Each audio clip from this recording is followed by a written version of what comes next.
ओम शांति। आज 31 मार्च 2025 आज बाबा के महावाक्य हैं।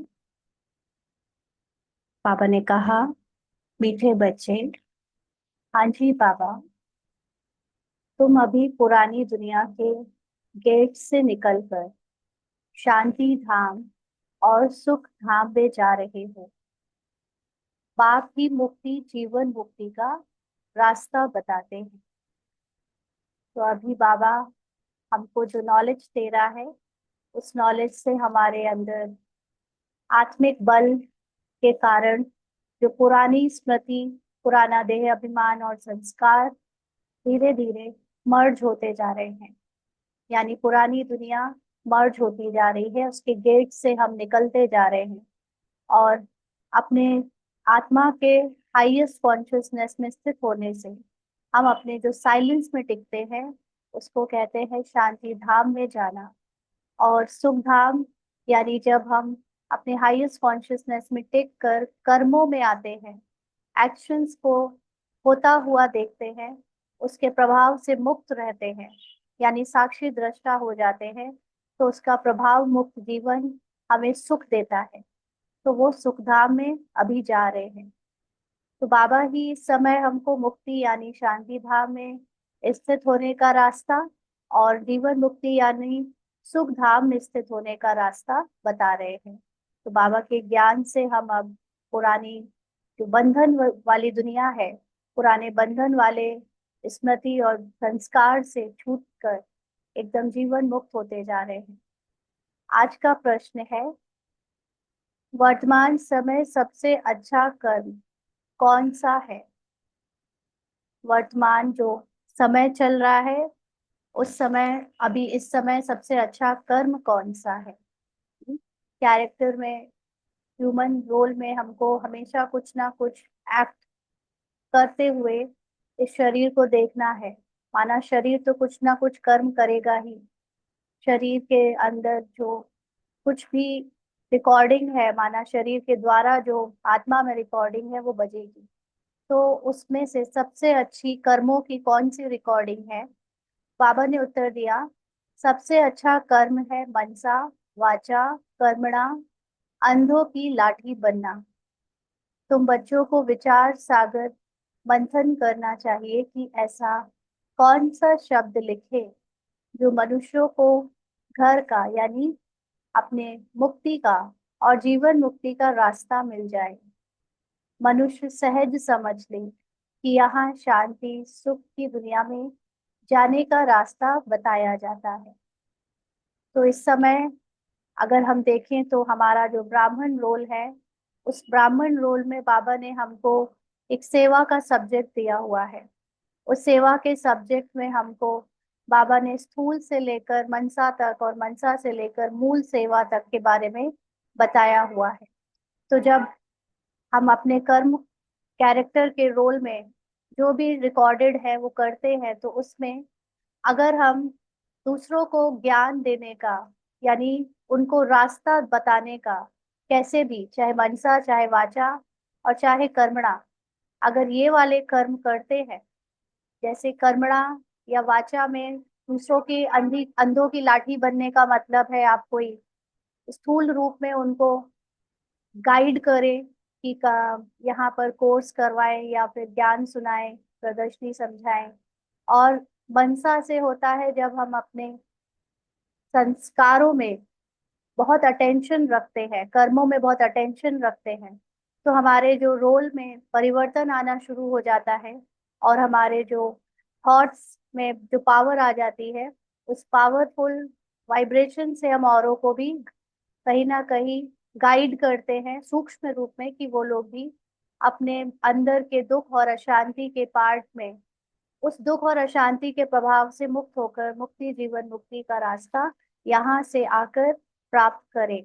तो इस समय अगर कोई सबसे अच्छा कर्म है तो वो है स्वपरिवर्तन, और स्वपरिवर्तन से दूसरों की सेवा करना और उस सेवा से औरों को भी रास्ता दिखाना, ताकि दूसरे भी अपने आप को मुक्त कर सके कैरेक्टर के रोल में जो दुख है उससे। और विचार सागर मंथन करना चाहिए, बाबा ने कहा।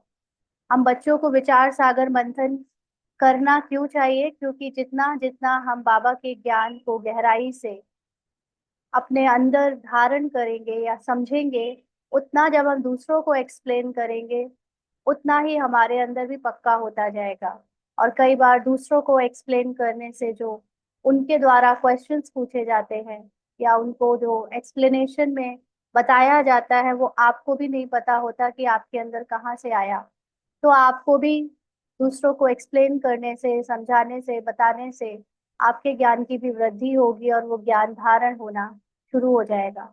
इसलिए अभी सबसे जो श्रेष्ठ कर्म है वो है औरों को कर्मणा मनसा या वाचा, अंधों की लाठी बनना दूसरों के लिए, उनको भी गाइड करना, स्वयं गाइड होते रहे और दूसरों को गाइड करते रहे। ओम शांति।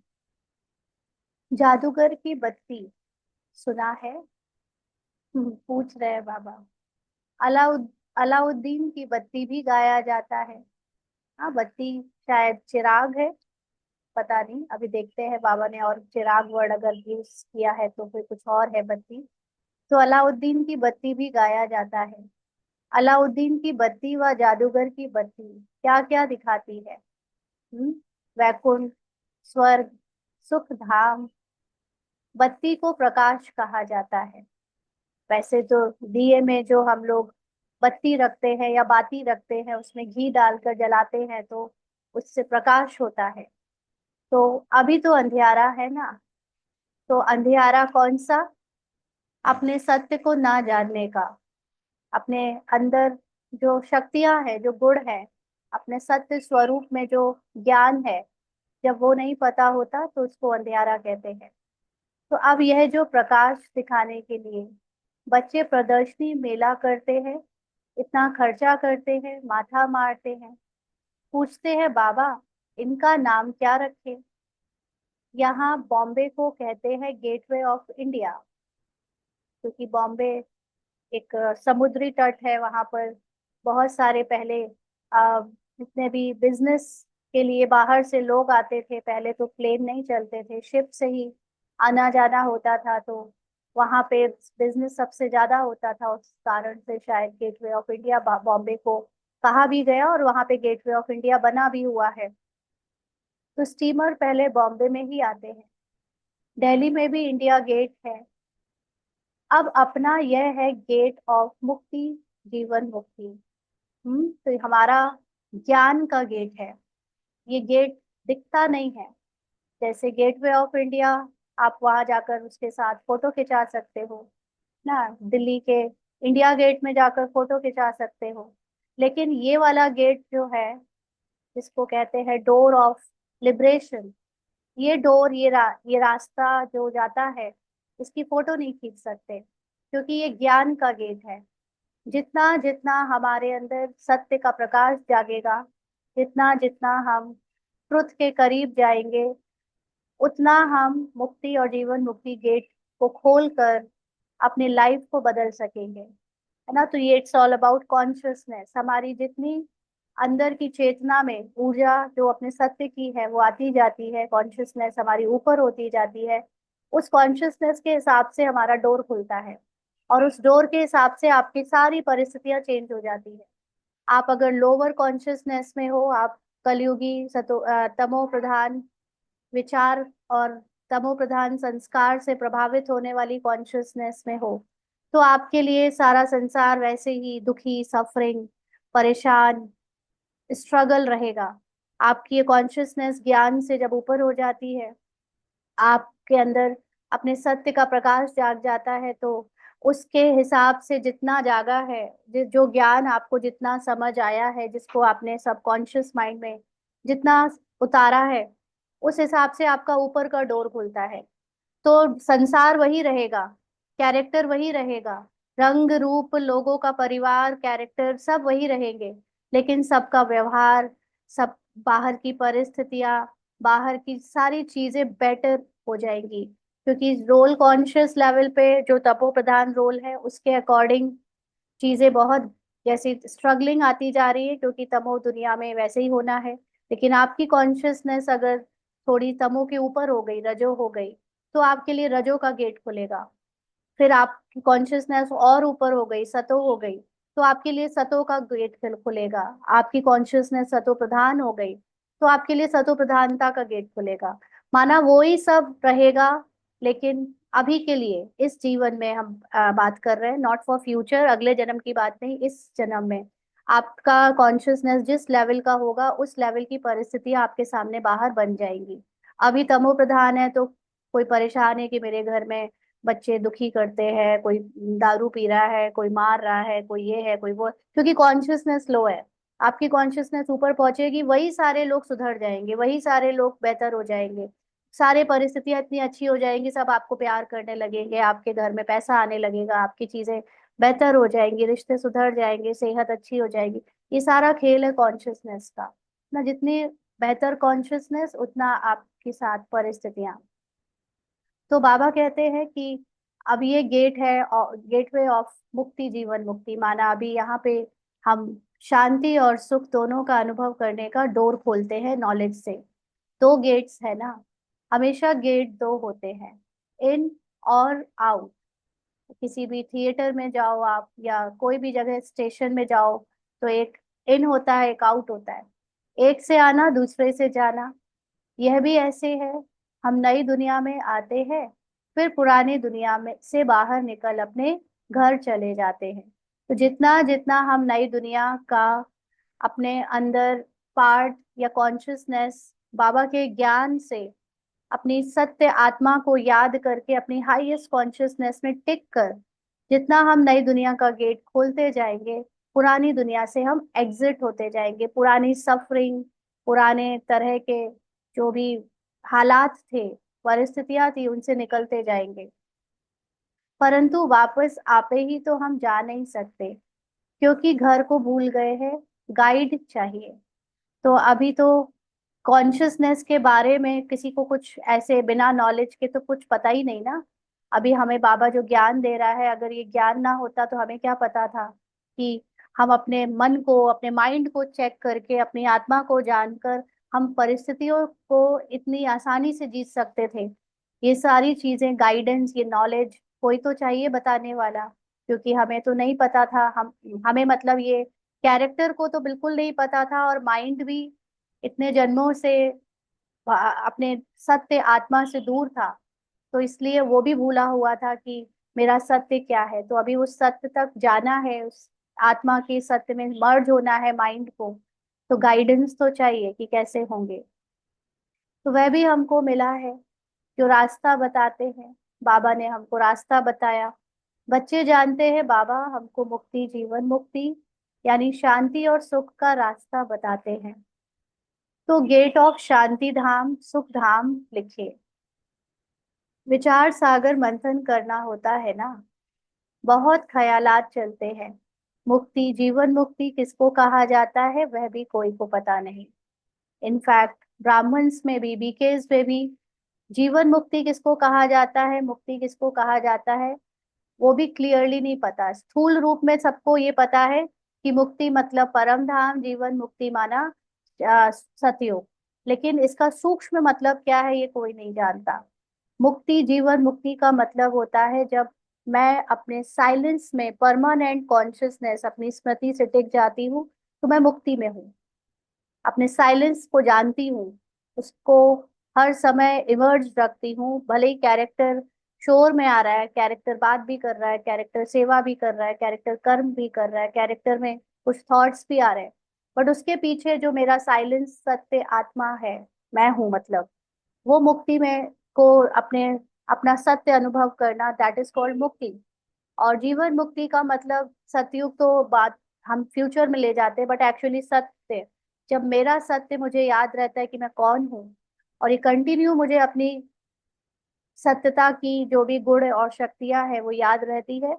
और तो मैं जो फिजिकल बॉडी में, जो कैरेक्टर में हंसी, गम, दुख, सुख, जो भी पार्ट बज रहा है, उस कैरेक्टर से बिल्कुल भी अपनी पहचान नहीं बनाती हूँ।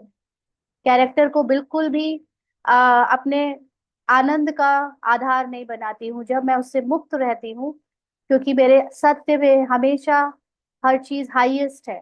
कैरेक्टर में तो कभी किसी को कुछ बोलना हो सकता है, कभी किसी को कुछ कह देना हो सकता है, कभी कोई माइंड में थॉट आ गया गलत सही, वो भी आ सकता है। लेकिन मैं इस सब से मुक्त हूँ तब मैं जो आनंद में रहती हूँ, वो सतयुग, वो स्वर्ग की अंदर की अवस्था, वो है जीवन मुक्ति।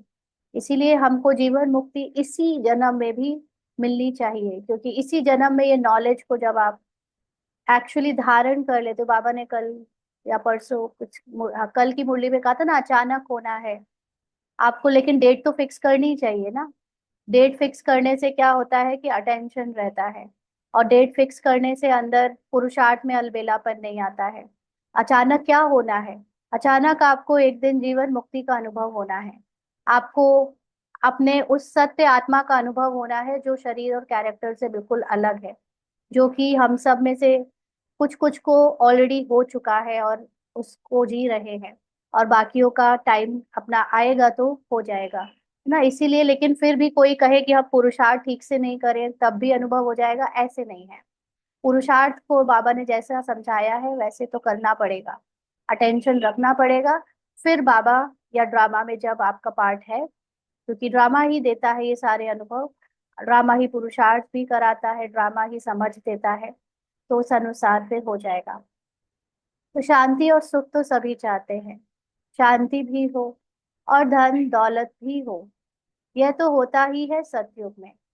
तो देखा जाए तो शांति और धन दौलत का जो फुल असर है, फुल बाहर की दुनिया में प्रारब्ध है, वो कंप्लीटली ऐसे नेक्स्ट बर्थ में जो मिलेगी। लेकिन इस बर्थ में भी जब हम अपनी आत्मा में स्थित होते हैं और इसका पुरुषार्थ कंटिन्यूअसली करते हैं, तो हमारे अंदर जो सत्य आ जाता है, सत्य का अंदर अनुभव आ जाता है, उसी में जीते हैं हम। तो उसमें भी शांति और धन दौलत ऑलरेडी अपने आप मैनिफेस्ट होती है। लेकिन ये वाली इस जन्म की धन दौलत वैसा वाला सतयुग जैसा धन दौलत नहीं हो सकता, क्योंकि यहाँ पे ना तो राजाई है और ना ही यहाँ पर अभी पार्ट में सतयुग की कोई चीज को लाया जा सकता है, क्योंकि ये वाली दृष्टि सतयुग को देख नहीं सकती। ये वाला हमारा कॉन्शियसनेस सतयुग में कुछ भी जा नहीं सकता, वो बिल्कुल अलग है, जिसमें कलयुग का कोई प्रभाव नहीं। इस समय हमारे अंदर तो थोड़ा थोड़ा कलयुग की स्मृति कम हो रही है, बट है तो फिर भी ना, ऐसे तो नहीं कि खत्म हो गई। लास्ट लास्ट तक खत्म नहीं होती, जब खत्म हो जाती है तो फिर शरीर छूट जाता है। तो नाम लिख दे, गेट ऑफ शांति धाम और सुख धाम, अथवा gate of purity, peace, prosperity. यह तो अच्छे अक्षर है, तीनों ही यहाँ नहीं है इस समय मनुष्य जीवन में। तमो प्रधान कलयुग में ये तीनों चीजों की कमी है, तो इस पर फिर समझाना भी पड़े। नई दुनिया में यह सब था, जब आत्मा सतो प्रधान थी तो ये सब था। नई दुनिया की स्थापना करने वाला है पतित पावन गॉड फादर। तो आत्मा सतो प्रधान थी का मतलब ये नहीं कि आत्मा अभी तमो प्रधान है। आत्मा का माइंड जब सतो प्रधान आत्मा में मर्ज था, तब दुनिया में सब कुछ था। तो जरूर हमको इस पुरानी दुनिया से निकल घर जाना पड़े। तो यह गेट हुआ ना, बाबा कहते प्योरिटी पीस प्रॉस्पेरिटी का। अटेंशन ही वो गेट है। अटेंशन तो आपको ये रखना है, लेकिन वो तो एफर्ट है। अटेंशन तो कर्मों का कर्म हो गए। गेट का मतलब है नॉलेज ना, नॉलेज वो गेट है जिस गेट में आप एंट्री जब करते हो तो धीरे धीरे आपके ऊपर की जो लेयर्स उतरती जाती है, उस लेयर को उतरते समय बहुत सारी जो भी आपके अंदर पार्ट में कैरेक्टर में चल रहा है, उसको हम पुरानी वाली दुनिया के हिसाब से सच ना मान लें, और अपने अटेंशन रखकर चेक एंड चेंज करते रहे कि हमको अब जो नॉलेज मिली है वही सत्य है। पुराना चीज हमको अब नहीं मानना है, नहीं स्वीकार करना है, और ना ही उसको याद रखना है। तो इसलिए अटेंशन को गेट नहीं कहेंगे, नॉलेज को गेट कहेंगे। अटेंशन तो ये है कि हम गेट से बाहर ना चले जाए। तो इस गेट में प्योरिटी पीस प्रॉस्पेरिटी सब है। जितना आप नॉलेज जानते हो अपने सत्य का, तो उस नॉलेज में आपका सत्य क्या है? आत्मा है ही सदा प्योर, आत्मा है ही सदा पीसफुल, आत्मा है ही प्रॉस्पेरिटी माना संपन्न, पूरी तरह संपूर्ण और संपन्न है, उसमें कोई कमी नहीं, उसमें कोई इनकम्प्लीटनेस नहीं, वो है ही होल, एब्सोल्यूट, उसमें सब कुछ है ना। इसलिए प्रॉस्पेरिटी, तीनों चीजें नॉलेज से पता चलती है। तो बाबा को यह नाम अच्छा लगता है। अब वास्तव में उसकी ओपनिंग तो शिव बाबा करते हैं। जब बाबा आता है, ये नॉलेज का द्वार खोलता है, तब तो वो दरवाजा खुलता है ना। परंतु हम ब्राह्मणों द्वारा कराते हैं यहाँ पर, क्योंकि फिजिकल कोई रूप चाहिए, इसलिए फिजिकल रोल है एक ब्राह्मण का, जो बाबा ने हम बच्चों को एक टैग दिया है, टाइटल दिया है नॉलेज देने के बाद। इसलिए फिलहाल प्रदर्शनी आदि में जो ज्ञान की ओपनिंग है, वो ब्राह्मण रोल से कराते हैं। दुनिया में ओपनिंग सेरेमनी तो बहुत होती रहती है ना। कोई हॉस्पिटल की करेंगे, कोई यूनिवर्सिटी की करेंगे, यह तो एक ही बार होती है और इस समय ही होती है।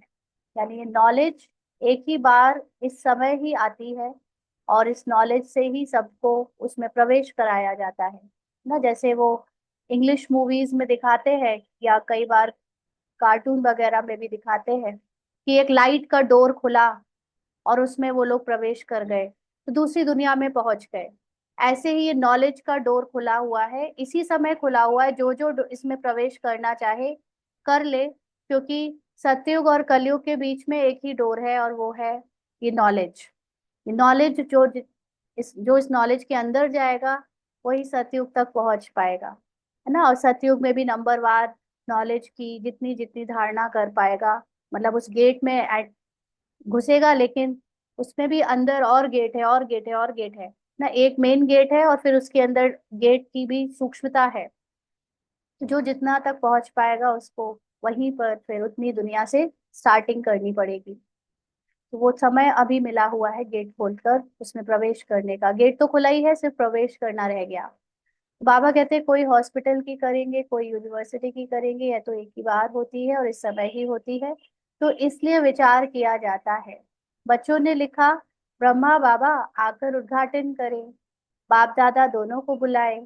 बाप कहते हैं तुम बाहर कहीं जा नहीं सकते। माना शिव बाबा ब्रह्मा को कहते हैं कि तुम बाहर कहीं नहीं जा सकते, उद्घाटन करने के लिए जाए। ये विवेक नहीं कहता, कायदा नहीं, क्योंकि बाबा ब्रह्मा को ये नहीं शो करना चाहते थे दुनिया के सामने कि ब्रह्मा के द्वारा ये ज्ञान ऐसे सबके सामने प्रत्यक्ष हो, क्योंकि ये ज्ञान है, ये नॉलेज है। और ये नॉलेज लेने के लिए पहले मिनिमम लेवल ऑफ क्राइटेरिया या एलिजिबिलिटी पूरी करनी पड़ती है। बाबा के पास कोई कहे कि हमको भगवान से मिलाओ, भगवान से दर्शन कराओ, तो ऐसे थोड़ी हर कोई भगवान से मिल सकता है।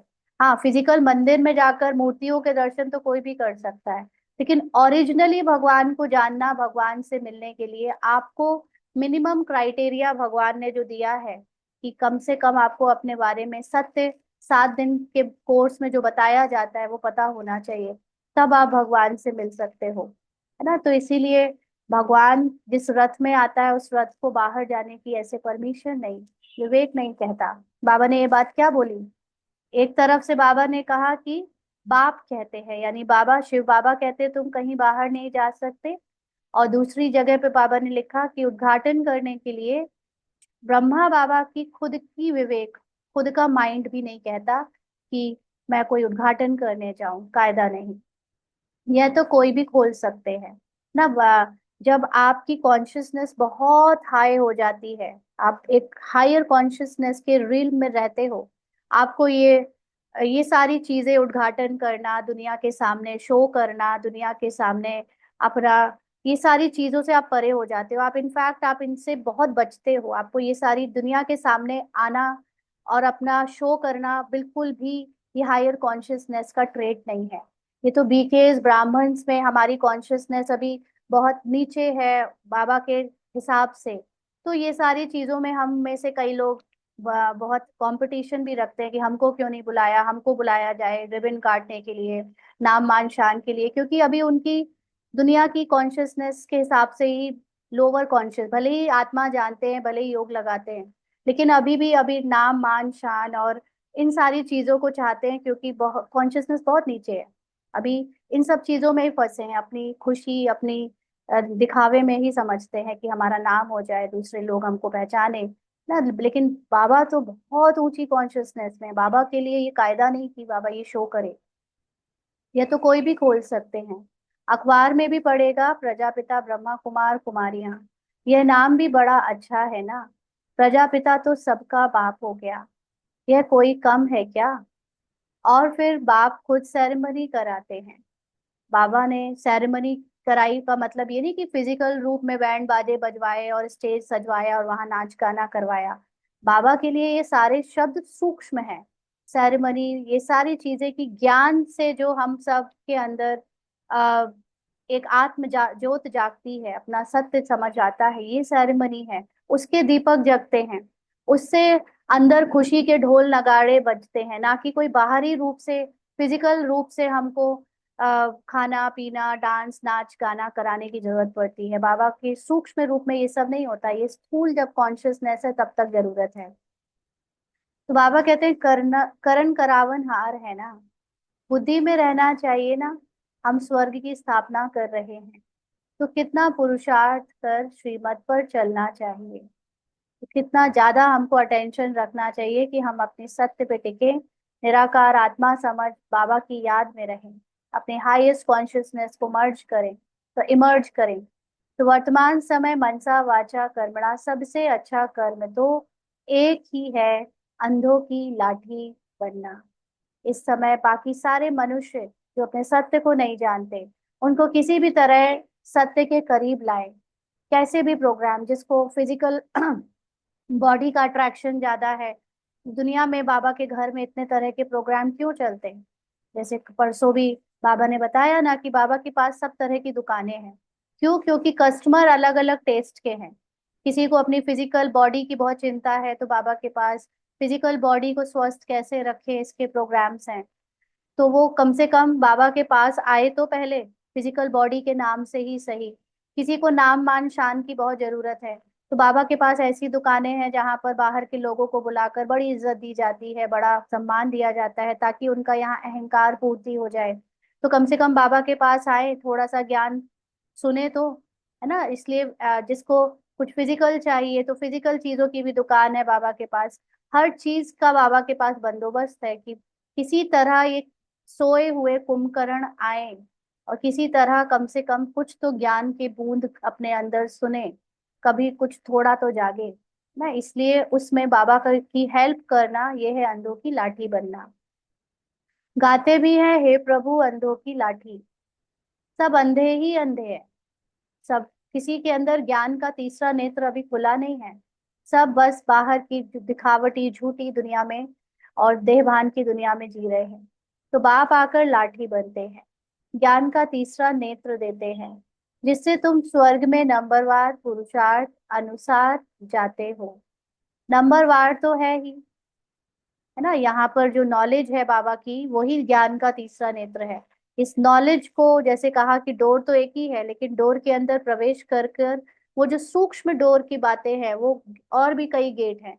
जो जिस गेट तक पहुंच पाता है, जो जिस ज्ञान के लेवल तक समझ अपनी ड्रामा अनुसार बना पाता है और उसको कर्मों में उतार पाता है, उस हिसाब से उसको नंबरवार स्वर्ग की जो बाहर की प्रारब्ध है वो मिलती है।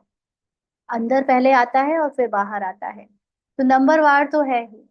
यह बहुत बड़ी बेहद की हॉस्पिटल कम यूनिवर्सिटी भी है ना। बाबा इसी ज्ञान के आधार से यहाँ पर सबका इलाज भी होता है। आत्मा के ऊपर शरीर रूपी बीमारी चढ़ी हुई है, उसको उसका इलाज किया जाता है। और आत्मा के ऊपर शरीर की जो अज्ञानता है, वो पढ़ाई के यूनिवर्सिटी का भी काम होता है। तो ये आत्मा के लिए होता है यहाँ सब कुछ। तो समझाया जाता है, आत्माओं का बाप परम पिता परमात्मा पतित पावन है। तुम उस बाप को याद करो तो सुख धाम चले जाएंगे। यह है हेल। इस समय हम गेट के इस साइड है माना, दुख धाम में है, कलयुग के तमो प्रधान स्क्रिप्ट अनुसार है। और इनको हेवन नहीं कह सकते, है ना। भले ही यहाँ पर धन दौलत या किसी के पास स्वास्थ्य भी ठीक है तो कोई कहे हम तो स्वर्ग में हैं, लेकिन एक्चुअली स्वर्ग का मतलब होता है जहाँ कलयुग का कोई भी देहभान ना हो, बॉडी कॉन्शियसनेस प्रेजेंट ही ना हो। एकदम ड्रामा से न्यारे अवस्था जो अपनी हाईएस्ट कॉन्शियसनेस होती है, वो सतयुग या स्वर्ग या हेवन होता है ना। तो वो यहाँ हो ही नहीं सकता। हेवन में है ही एक धर्म, यानी आत्माभिमानी होने का धर्म। इस समय कोई आत्माभिमानी नहीं मिलेंगे। तो भारत स्वर्ग था, दूसरा कोई धर्म नहीं था। यह सिर्फ याद करे, यह भी मन मनाभव है। बाबा के ज्ञान की बातों को कुछ भी आप याद करो, बाबा के ज्ञान की बातों को लाइफ में प्रैक्टिकली कहीं भी उतारो, ये सारा बाबा की याद में काउंट होता है। ये सब मन मनाभव में काउंट होता है, यानी आत्मा से रिलेटेड और बाबा के ज्ञान से रिलेटेड सारी सूक्ष्म बातों को आप जितना जितना चरण करोगे, वो सब बाबा की याद में काउंट होता है। हम स्वर्ग में सारे विश्व के मालिक थे, इतना भी याद नहीं पड़ता है। इस समय तमो बुद्धि में इतना भी सोच नहीं सकते कि कभी हम कोई ऐसे स्वर्ग के मालिक हो सकते हैं। बुद्धि में है हमको बाप मिला है तो वह खुशी रहनी चाहिए, परंतु माया भी कम नहीं है। ऐसे बाप का बनकर फिर भी इतनी खुशी में नहीं रहते हैं, गुटके खाते रहते हैं।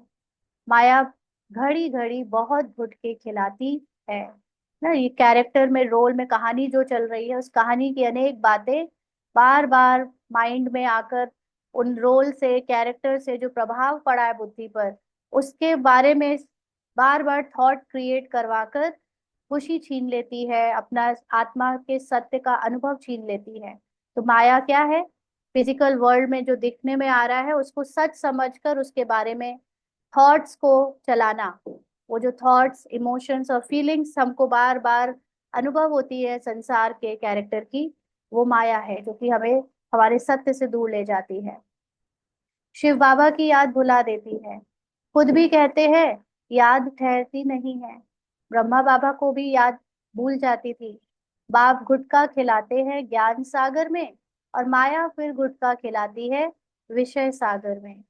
बड़ा खुशी से गुटखा खाने लग पड़ते हैं। अब बाप कहते हैं शिव बाबा को याद करो, माया फिर भुला देती है। बाप को याद ही नहीं करते, बाप को जानते ही नहीं। दुख हरता सुख करता तो परमपिता परमात्मा है ना। वह है ही दुख हरने वाला। वह फिर गंगा में जाकर डुबकी लगाते हैं। समझते हैं गंगा पतित पावनी है। सतयुग में गंगा को दुख हरनी, पाप कटनी नहीं कहेंगे। साधु संत आदि सब जाकर नदियों के किनारे बैठते हैं। सागर के किनारे क्यों नहीं बैठते हैं? हम्म। सागर के किनारे साधु संत तपस्या क्यों नहीं करते हैं? कभी सोचो। बाबा कहते हैं अभी तुम बच्चे सागर के किनारे बैठे हो। हम कौन सा सागर? ज्ञान का सागर। ढेर के ढेर बच्चे सागर के पास आते हैं, फिर समझते हैं सागर से निकली हुई ये छोटी बड़ी नदियां भी हैं। ब्रह्मपुत्रा, सिंध, सरस्वती, यह भी नाम रखे हुए हैं। तो ये सारे जो नदियों के नाम हैं, ये सागर से निकले, मतलब सागर से ही पानी बादल बनकर जब पहाड़ों पर बरसता है और उससे बर्फ या जल के रूप में नीचे बहता है, तो वही नदी के रूप में फिर ये नाम रखे जाते हैं, जिसको मनुष्य स्थूल पानी की नदियां कहता है। लेकिन असल में बाबा जो हमें समझाता है वो है हम सूक्ष्म ज्ञान की नदियां ना। जितना जितना बाबा के पास ज्ञान है, उतना ज्ञान जब हम लेते जाते हैं तो हम भी ज्ञान नदियां बनते हैं, और धीरे धीरे पहले ज्ञान नदी का रूप रखे रहते हैं कि हम औरों को सुना रहे हैं, उसको सुना रहे हैं, उसकी प्यास बुझा रहे हैं, माना ये हो गई ज्ञान नदी। और जब हम खुद संपूर्णता को जान जाते हैं, अपने सागर होने को जान जाते हैं, तो हम मास्टर सागर बन जाते हैं। तो नदियां ही फाइनली सागर में समाकर क्या बन जाती है? मास्टर सागर बन जाती हैं। तो बाप समझाते हैं बच्चे तुम्हें मनसा वाचा कर्मणा बहुत बहुत ध्यान रखना है। कभी भी तुम्हें क्रोध नहीं आना चाहिए। क्रोध पहले मनसा में आता है, फिर वाचा और कर्मणा में भी आता है, आ जाता है। ये तीन खिड़कियां हैं। इसलिए बाप समझाते हैं मीठे बच्चे, वाचा अधिक नहीं चलाओ, शांत में रहो। वाचा में आए तो कर्मणा में भी आ जाएगा। गुस्सा पहले मनसा में आता है, यानी आपके माइंड में आया। माया अटैक कहाँ करती है? माइंड। माया हमेशा माइंड में अटैक करती है। माया एक वो इल्यूजन है जो कि जैसे चीज है उसको वैसा ना दिखाकर उसके बारे में कहानी रमती है ना। और फिर वो कहानी थॉट्स को इम्प्योर कर देती है, और वो इम्प्योर थॉट से फिर गुस्सा निकलता है। वो इम्प्योर थॉट्स में गुस्सा आया तो वो फिर एक्शन या वाचा में भी आ जाता है। फिर वाचा कर्मणा में आता है तो तीनों खिड़कियों से निकलता है। पहले मनसा में आएगा। दुनिया वाले तो एक दो को दुख देते रहते हैं, लड़ते झगड़ते रहते हैं। तुमको तो कोई को भी दुख नहीं देना है, ख्याल भी नहीं आना चाहिए। साइलेंस में रहना बड़ा अच्छा है। इसीलिए अगर हम अपनी बुद्धि को अपने ट्रुथ आत्मा के सत्य में बिजी रखेंगे तो माया को माइंड को टच करने का मौका ही नहीं मिलेगा। और जब माया माइंड को टच कर नहीं पाएगी तो फिर एक्शंस और थॉट्स में भी क्रोध आ नहीं पाएगा, क्योंकि बेसिकली माया ही थॉट्स में वो ऐसी चीजें डालती है जो कि इम्प्योर है, और वही फिर हमारे थॉट्स को गंदा करके बाहर एक्शन खराब करवा देता है। तो अपने साइलेंस को माइंड को अपने साइलेंस में बिजी रखने से इन चीजों से हम बच जाएंगे। तो बाप आकर स्वर्ग का अथवा सुख शांति का गेट बतलाते हैं, बच्चों को ही बतलाते हैं। जो पहले बाबा का बच्चा बने, जो कम से कम अपने को कि मैं आत्मा हूँ और शिव बाबा मेरा पिता है इतना स्वीकार करे, तब बाबा उसको बच्चा बनाकर ये मुरली में ज्ञान सुनाते हैं। इसलिए बाबा बाहर वालों से नहीं मिलता, बाहर वालों को ये ज्ञान नहीं सुनाते। बच्चों को कहते तुम भी औरों को बतलाओ। प्योरिटी पीस प्रॉस्पेरिटी होती है स्वर्ग में। वहां कैसे जाते हैं वह समझना है ना। यहाँ पर हम लोग समझ रहे हैं कि आत्माभिमानी स्थिति से जैसे जैसे हमारे अंदर हमारी खुद की जो आत्मा की पीस है, प्योरिटी है, प्रोस्पेरिटी है, उसको हम धारण करते जा रहे हैं। हमारा ट्रांसफर होता जा रहा है कॉन्शियसनेस का स्वर्ग में। तो यह महाभारत लड़ाई भी गेट खोलती है।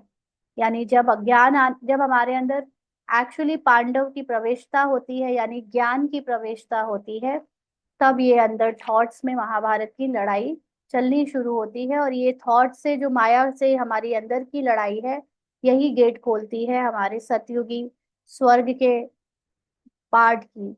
जब तक ये महाभारत शुरू नहीं हुई है हमारे अंदर, जब तक ज्ञान नहीं प्रवेश किया है, तब तक स्वर्ग आ नहीं सकता। तो बाबा का विचार सागर मंथन तो चलता है ना, क्या नाम रखे।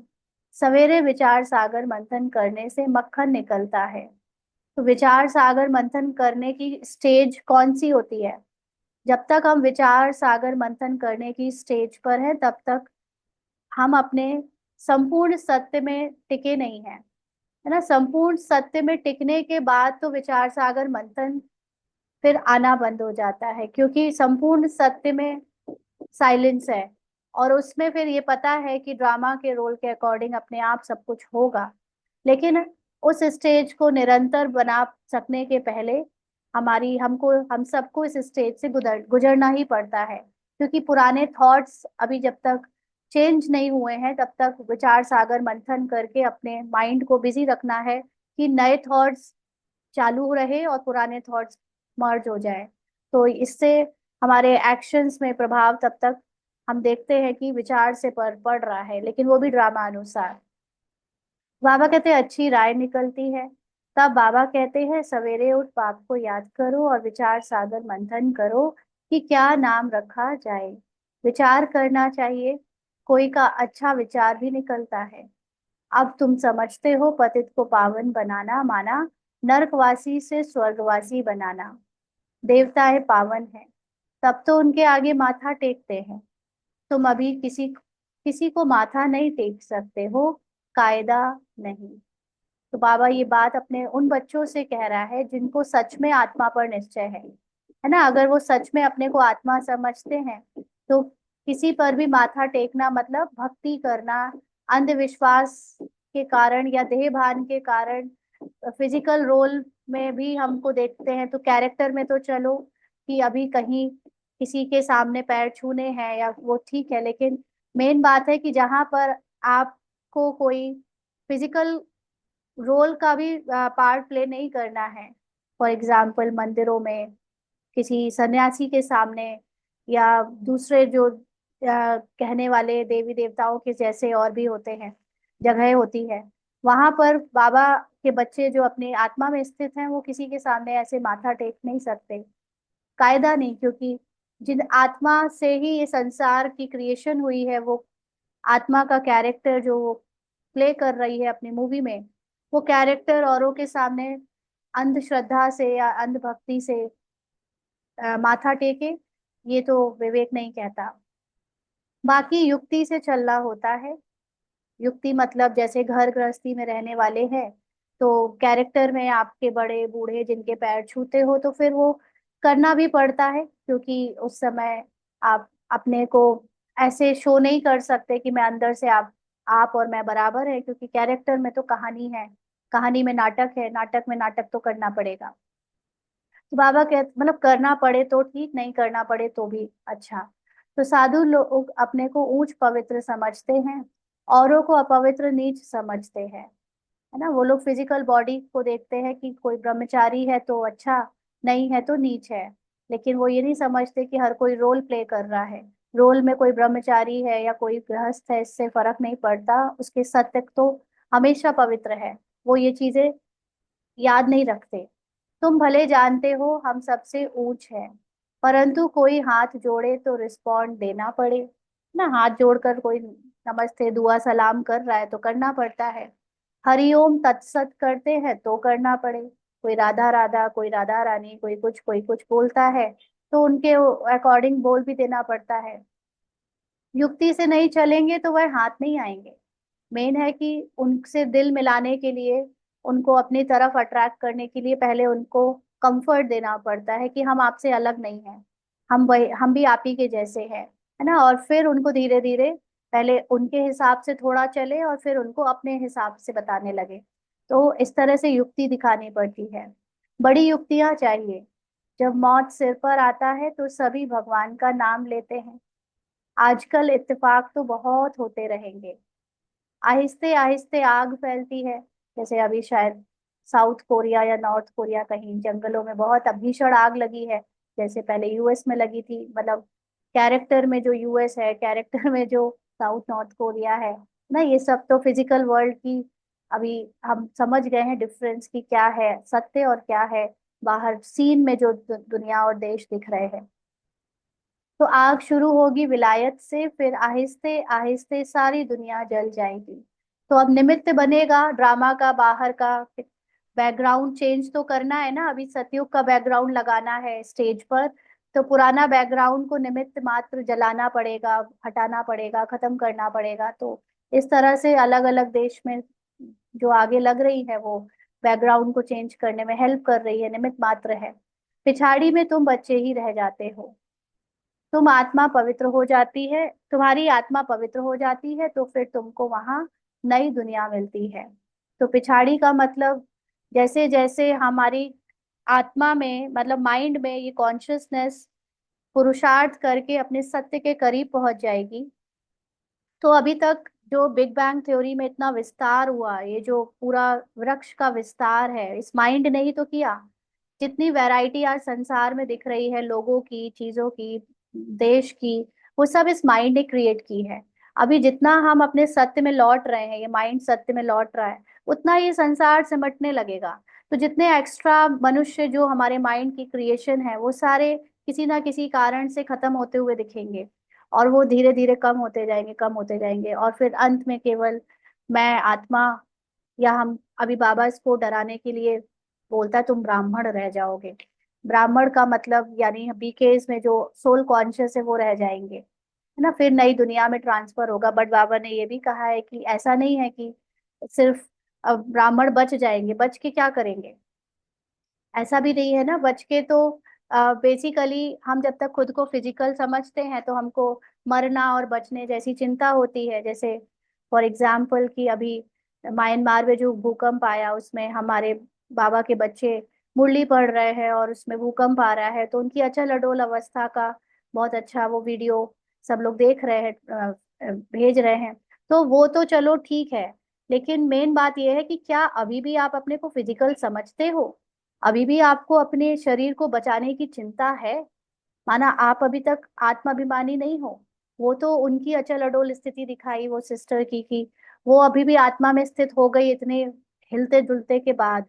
लेकिन कई ब्राह्मण जो उसको ये देख रहे हैं कि हम हमारे ऊपर कुछ आएगा ही नहीं विनाश का, वो वहां पर चेकिंग करनी पड़ेगी कि क्या आप सच में अभी भी अपने को फिजिकल रोल समझते हो, कि आपको मरना, कि आप बच जाओगे आप मरोगे इसकी चिंता सता रही है। अरे आत्मा तो है ही इटर्नल, आत्मा का तो कोई बाल भी बाका कर ही नहीं सकता, आत्मा को तो पांच तत्वों से कोई फर्क पड़ता ही नहीं है। आत्मा शरीर से निकल जाए या शरीर में रहे, आत्मा का कुछ नहीं बिगड़ता। क्या वो आत्मा तक खुद पहुंचे हैं कि हमको भी बस ये चाहिए कि हमारा घर ना टूटे, हमारे लोग ना मरे, और हम रहें अंदर से बाहर से शरीर की ही स्मृति में और अंदर भी शरीर की स्मृति में।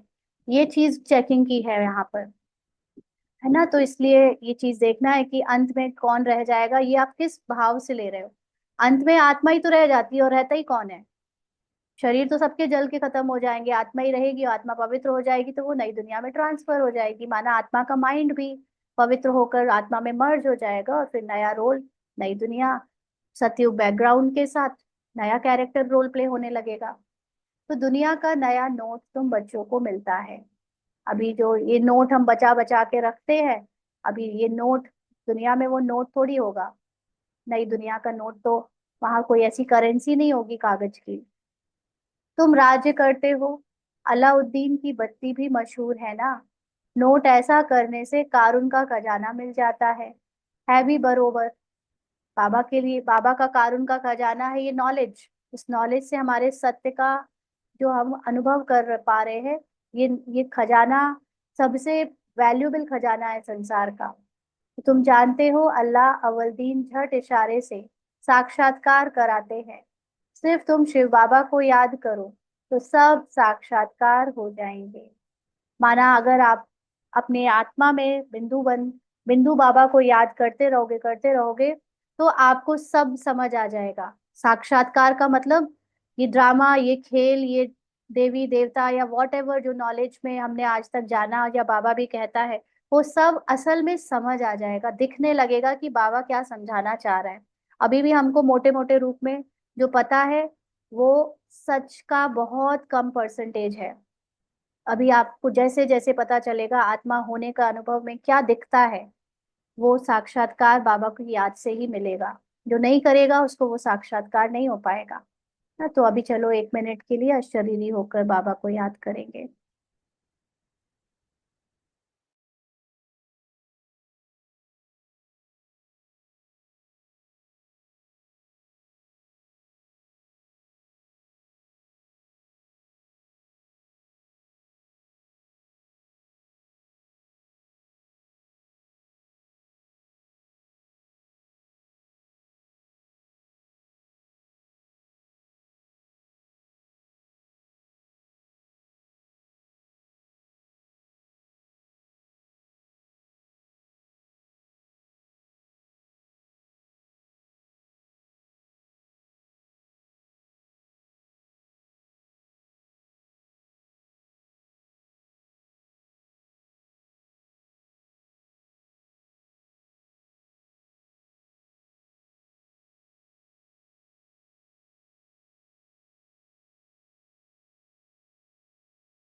आगे बाबा कहते हैं, नौंधा भक्ति से भी साक्षात्कार होता है ना।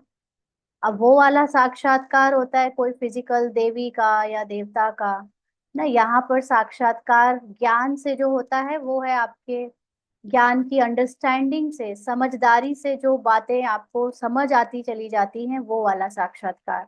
साक्षात्कार दोनों को कहते हैं, लेकिन नौधा भक्ति से साक्षात्कार फिजिकल बॉडी का होता है, और ज्ञान से साक्षात्कार, शिव बाबा को याद करने से साक्षात्कार, वो सूक्ष्म इशारों का या सूक्ष्म समझ का होता है ना। तो ये अंतर है।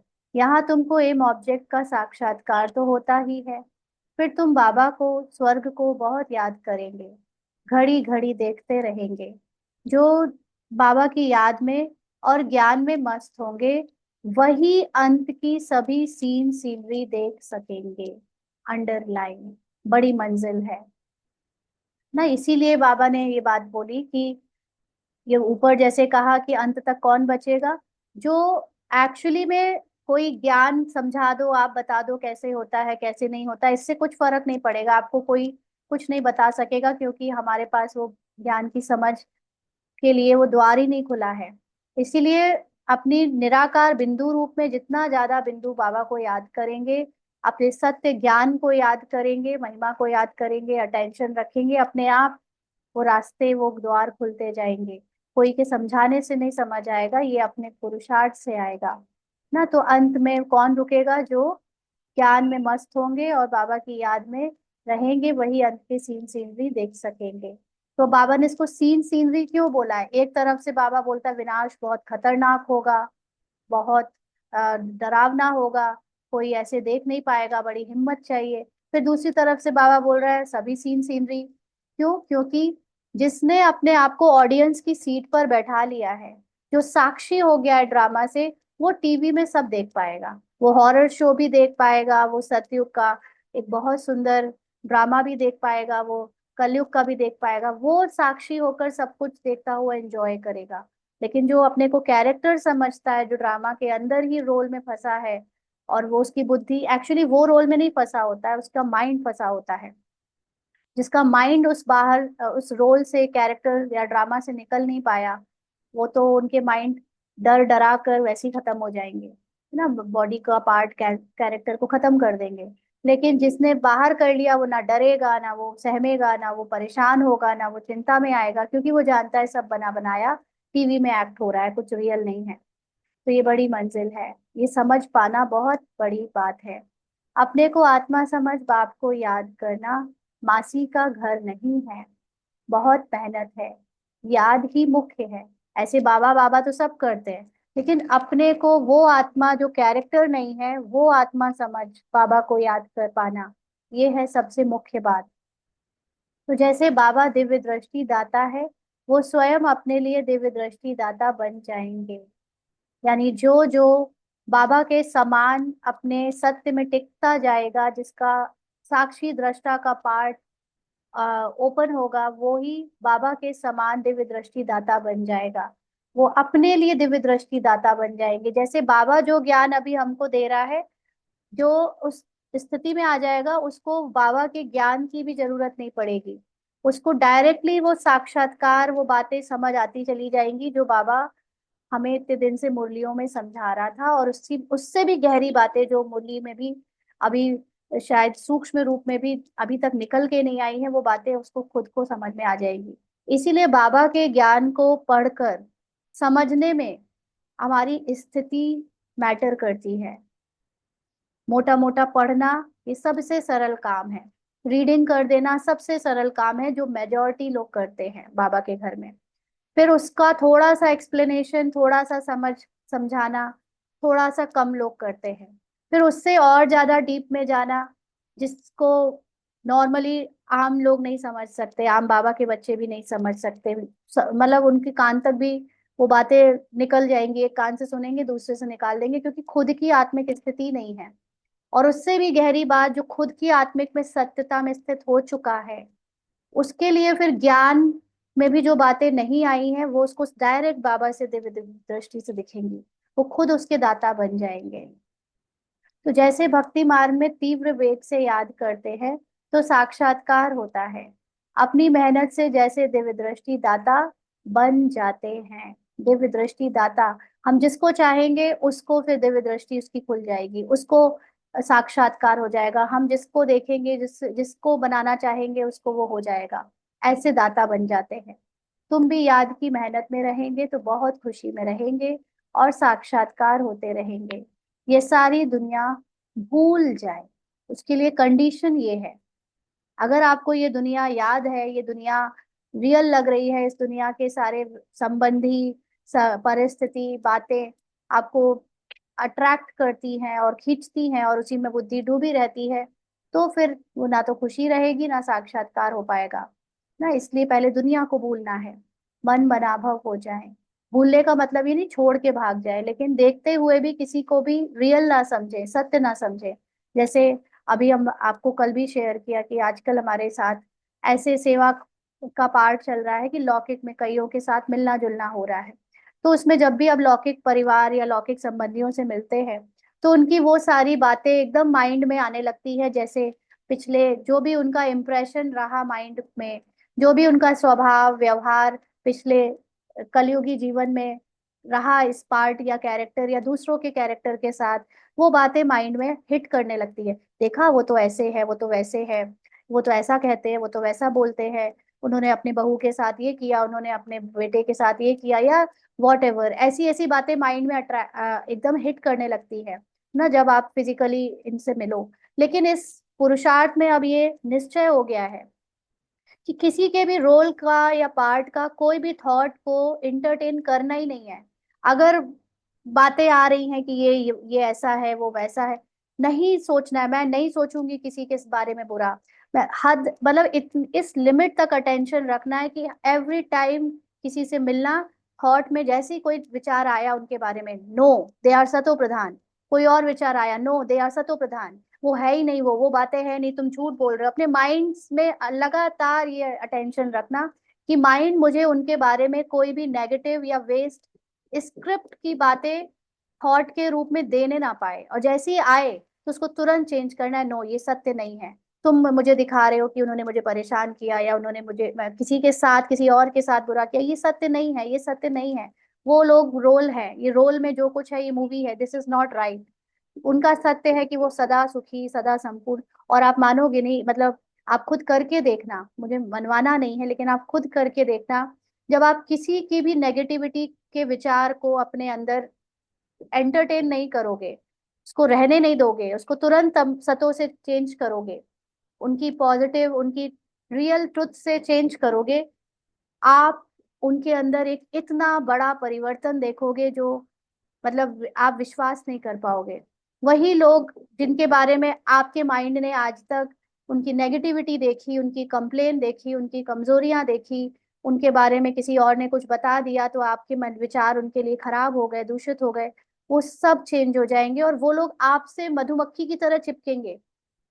वो आपसे बात करना चाहेंगे, वो आपके प्रति बहुत अच्छा व्यवहार करेंगे, वो और सिर्फ आपके प्रति नहीं, वो आपस में भी एक दूसरे के साथ बहुत अच्छे से रहने लगेंगे। इस पिछले 3-4 दिन में इसने अपने लौकिक रिश्तेदारों के बीच में ये बहुत बड़ा परिवर्तन देखा कि आजकल जहां पर एक दूसरे के साथ लोग टांग खींच रहे हैं, एक दूसरे की गलतियां, एक दूसरे की बुराई, एक दूसरे की ये सब बातें जो कलयुगी स्क्रिप्ट ने दिखाई, वो सब जो अभी तक था, वो तब अपनी सिर्फ एक मेरे अटेंशन से, सिर्फ एक माइंड के अटेंशन से कि मुझे किसी का नेगेटिव वेस्ट कैरेक्टर का रोल नहीं देखना, ना सोचना है, ना उसके बारे में एक भी वेस्ट थॉट को एक्सेप्ट करना है, मानना है।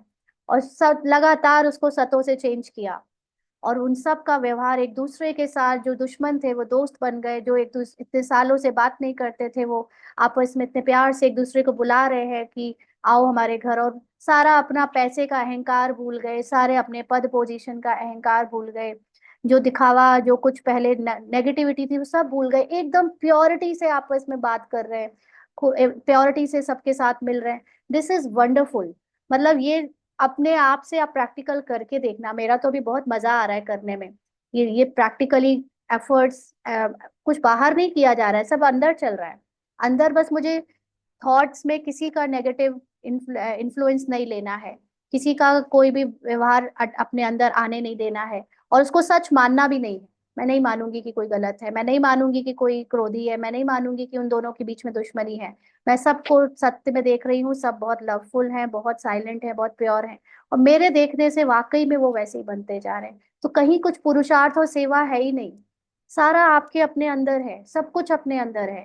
तो ऐसे ही तो पूरा संसार बदल जाना है, उससे आप खुशी में रहोगे ही, ऐसा हो ही नहीं सकता, है ना। तो ये सारी दुनिया भूल जाए, दुनिया माना तमो प्रधानता भूल जाए, मन मनाभव हो जाए, बाकी क्या चाहिए। योग बल से फिर तुम अपना शरीर छोड़ देते हो। जब आपके अंदर एक परमानेंट नेचुरल हैबिट बन जाएगी कि अब आप किसी को तमो बुद्धि से, रजो बुद्धि से देखते ही नहीं हो, रजो बुद्धि क्या करेगी फिर एग्जिस्ट करके जब उसका काम ही नहीं है। तमो और रजो दोनों बुद्धि शट डाउन हो जाएंगी, क्योंकि अब उनके उनकी होल सेल, उनकी रिटेल व्यापार सब बंद हो गया। अभी तक व्यापार चल रहा था तमो बुद्धि का, रजो बुद्धि का, तो बिकता था वहां से सामान, उनके थॉट्स बिकते थे, लोग खरीदते थे, या मैं खुद इस माइंड से इन्फ्लुएंस होती थी आत्मा के रूप में, तो वो चल रहा था। जब दुकान से कुछ बिकेगा ही नहीं तो वो उनको बंद होना पड़ेगा, है ना। तो ये रजो और तमो बुद्धि बंद हो जाएगी, और योग बल से फिर हमारा ये शरीर का पार्ट भी खत्म हो जाएगा, क्योंकि ये पार्ट कलयुग के पार्ट में आया है। कलयुग का अंदर से स्मृति खत्म होगी तो पार्ट भी खत्म हो जाएगा। भक्ति में भी मेहनत होती है, इसमें भी मेहनत चाहिए। मेहनत का रास्ता बाबा बहुत फर्स्ट क्लास बताते रहते हैं। बस यही मेहनत है कि आप अपने माइंड में किसी के लिए नेगेटिव आने मत दो, किसी भी हालत में नहीं आने दो, चाहे देखने में कितना भी किसी का पाप का पुण्य का कुछ भी पार्ट बजे, बस आने नहीं दो, ये मेहनत है। तो बाबा कहते हैं मेहनत का रास्ता बहुत फर्स्ट क्लास बताते रहते हैं। अपने को आत्मा समझने से फिर देह का भान ही नहीं रहेगा, जैसे बाप समान बन जाएंगे, साक्षात्कार करते रहेंगे। यही तो साक्षात्कार है, आप देख पा रहे हो सतयुग को आता हुआ। भले ही अभी सतयुग के हिसाब से वैसा वो बिल्कुल नहीं, लेकिन आपने कलयुग को खत्म कर दिया, माना चेंज आना शुरू हो गया, खुशी भी बहुत रहेगी। रिजल्ट सारी सारी पिछाड़ी की गाई हुई है। इसीलिए बाबा ने ऊपर कहा है कि जब आपके अंदर ही दिव्य दृष्टि आ जाएगी तो आप ही दिव्य दृष्टि दाता बन जाओगे। अब मेरे अंदर दिव्य दृष्टि से मैं सबकी दिव्यता को देख रही हूँ, तो जब मैं सबकी दिव्यता को देख रही हूँ तो उनमें ऑटोमेटिकली उनके दिव्य पार्ट बजने शुरू हो गए। अभी तक मैं सोचती थी कि वो ज्ञान में आ जाए, ज्ञान ले, पुरुषार्थ करे तो वो अच्छा बनेगा। अरे भाई, मेरे सिर्फ देखने भर की देरी थी उसको दिव्य दृष्टि से। मैंने उन सबके पार्ट को दिव्य दृष्टि से देखा और उनका दिव्य पार्ट बजना शुरू हो गया। उनको कोई पढ़ाई करने की, उनको कोई पुरुषार्थ करने की जरूरत नहीं थी। ऑल आधार वॉज मी, मैं ही आधार थी। मैंने ही उनको वो अभी तक कलयुग की और रजो की स्क्रिप्ट से देखा था तो वो वैसे थे। ये बहुत बड़ा एक चेंज है। मैं बता नहीं सकती पर्सनली किस किस की लाइफ में, क्योंकि आपको वो सब नहीं पता है कौन है क्या है किसके बीच में, लेकिन आप समझ सकते हो कि जो कभी किसी की चिंता नहीं करता था, अचानक से वो कैरेक्टर कह रहा है कि जब भी जरूरत हो तो मुझे ले चलना, मैं आपका ये काम कराऊंगा, मैं ये वो काम कराऊंगा। वो इतना बदला हुआ कैरेक्टर, मतलब आप मजा आ गया ये सब देखकर। अपने अंदर सारी फिल्म मैंने चेंज कर दी और बाहर फिल्म बजना चेंज हो गई, उसका पार्ट ही चेंज हो गया सबका। It was just with me, कि मैंने अपने ऊपर काम किया। तो इसीलिए बाबा कहते हैं रिजल्ट सारी पिछाड़ी की गाई हुई है, माना ये बस एंड है। धीरे धीरे आप जब सब आपके हाथों में चाबी आ गई, गेम खेलना आ गया। अब तक बाहर बदल रहे थे, अब खुद के हाथों में है बदलना। तो अब तो फिर लास्ट का ही टाइम है ना फिर। तो बाबा कहते अपने नाम रूप से भी न्यारा होना है ना। इसके लिए आपके अंदर फीलिंग्स, आपकी इमोशंस, आपकी कोई बेइज्जती कर दे, आपका कोई ग्लानि कर दे, तो अगर आप इससे प्रभावित होते रहोगे तो आप ये सेवा नहीं कर पाओगे। आपको अपने कैरेक्टर से, रूप से दूसरों के रंग रूप को देखना, उनके पद पोजीशन को देखना भी बंद करना होगा, न्यारा होना होगा, तब ये सेवा हो सकेगी। तो फिर दूसरे के नाम रूप को याद करने से क्या हालत होगी। नॉलेज तो बहुत सहज है। प्राचीन भारत का योग जो है, जादू उसमें है। अंडरलाइन, जादू है, ये सच में जादू है। This, now I am actually doing miracle with me. मेरे अंदर से परिवर्तन करके मैं सबको, दुनिया को बदल पा रही हूँ, and it is actually miracle. तो ये है प्राचीन भारत का योग जो जादू है। बाबा ने समझाया है ब्रह्म ज्ञानी भी ऐसे शरीर छोड़ते हैं। हम आत्मा है, परमात्मा में लीन होना है। लीन कोई होते नहीं है ब्रह्म ज्ञानी। बाबा ने देखा है बैठे बैठे शरीर छोड़ देते हैं। वायुमंडल बड़ा शांत रहता है, सन्नाटा हो जाता है। सन्नाटा भी उसको भासेगा जो ज्ञान मार्ग में होंगे, शांत में रहने वाले होंगे। बाकी कई बच्चे तो अभी बेबियां हैं ना, बाबा के बच्चों में भी अभी मेजोरिटी बेबियां हैं, बेबीज हैं। अभी उनको पहुंची ही नहीं है सूक्ष्मता तक की समझ, स्थिति। बातें सिर्फ मोटी मोटी और गोद में खिलाने वाली ही करते हैं, स्थूल बातों में अटके हैं अभी मेजोरिटी ब्राह्मण्स। तो ज्ञान में तो अभी बहुत थोड़े से, एक्चुअली सूक्ष्म ज्ञान का डोर जिसने ओपन किया है वही उसको कहेंगे वो ज्ञान में है। बाकी तो अभी भी वही शोर, वही गाना, वही मोटे मोटे शब्दों की मुरलियां हैं। वो तो बेबीज है अभी, घड़ी घड़ी गिर पड़ते हैं। इसमें बहुत बहुत गुप्त मेहनत है। भक्ति मार्ग की मेहनत प्रत्यक्ष होती है ना। भक्ति मार्ग में दिखता है कि भाई आजकल नवरात्रे चल रही है तो आप क्या मेहनत कर रहे हो, लेकिन यहाँ तो ज्ञान में मेहनत किसी को दिखती थोड़ी। अब सब लोग आपस में बात कर रहे हैं कि कितना प्यार से मिल रहे हैं, ये उनका स्वभाव बदल गया, और यहाँ मैं चुपचाप बैठी हूँ, मैं सिर्फ सुन के मन ही मन खुश हो रही हूँ। ये कैसे बदला ये मुझे पता चल गया है। मैं उनसे कह नहीं रही कि मैंने ऐसे ऐसे ऐसे कुछ किया, या एक्चुअली कुछ किया नहीं, मैंने तो सिर्फ बाबा का ज्ञान अप्लाई किया अपने प्रैक्टिकल उसमें यूज में। तो वो सब कुछ ऐसा चेंज हो गया, और वो सब आपस में इतने खुश इतने खुश। पहले आते थे तो किसी की कुछ गॉसिपिंग कर रहे हैं, किसी और की गॉसिपिंग कर रहे हैं, कभी उसकी कमी कभी उनकी कमजोरी। अब कोई किसी की कमजोरी नहीं डिस्कस कर रहा, कोई किसी की कमी नहीं निकाल रहा। जो पहले पैसे वाले लोग आपस में दूर दूर हो गए थे, अपना दिखावा कर रहे थे, वो आपस में इतना मिलकर सारे पुराने गिले शिकवे भुलाकर एक दूसरे के साथ टाइम स्पेंड करने के लिए इतना ओपन हो रहे हैं। मतलब ये बहुत वंडरफुल क्रिएशन हुई है, जो अभी प्रैक्टिकली 3-4 दिन में बाबा ने इसको ड्रामा में कराई, दिखाया, एक्शंस में दिखाया। तो ये बहुत गुप्त है ना, कोई को पता ना पड़ सके कि ये राजा ही ले रहे हैं ना। आत्मा राजा की सीट पर सेट हो रही है और दुनिया उसको जान भी नहीं सकती। योग से ही सारा हिसाब किताब चुकतू करना है। तो अपने आत्मा में स्थित होकर पुराना जितना भी कोई कुछ कह दे कर दे बुरा बोल दे, उसको कैंसिल करते जाना है, उसको प्रभावित नहीं होना है। ज्ञान से थोड़ी चुकतू होता है, हिसाब किताब चुकतू होगा याद से, कर्म भोग याद से चुकतू होगा। ये है गुप्त। बाबा सब कुछ गुप्त सिखलाते हैं। अच्छा, मीठे मीठे सिकी लदे बच्चों प्रति माता पिता बाप दादा का याद प्यार और गुड मॉर्निंग। रूहानी बाप की रूहानी बच्चों को नमस्ते। हम रूहानी बच्चों की रूहानी बाप दादा को याद प्यार गुड मॉर्निंग और नमस्ते बाबा। शुक्रिया, थैंक यू बाबा। धारणा के लिए मुख्य सार। पहला पॉइंट, मनसा वाचा कर्मणा, कभी भी क्रोध नहीं करना है। इन 3 खिड़कियों पर बहुत ध्यान रखना है। वाचा अधिक नहीं चलाना है, एक दो को दुख नहीं देना है। तो मनसा वाचा कर्मणा, ये जो 3 खिड़कियां हैं, तीनों से हम ड्रामा में एक्शंस में आते हैं। तो ड्रामा में जो कुछ भी होगा मनसा वाचा कर्मणा, उससे अपनी पहचान नहीं बनाना। उस अगर हो भी जाए कभी तो कभी ये नहीं समझना ये मैंने किया, क्योंकि आत्मा नहीं करती, रोल उससे कराता है। रोल नहीं किया तो आप रोल नहीं हो ना, इसलिए इस चीज को समझ कर चलना है। ज्ञान और योग में मस्त रहे।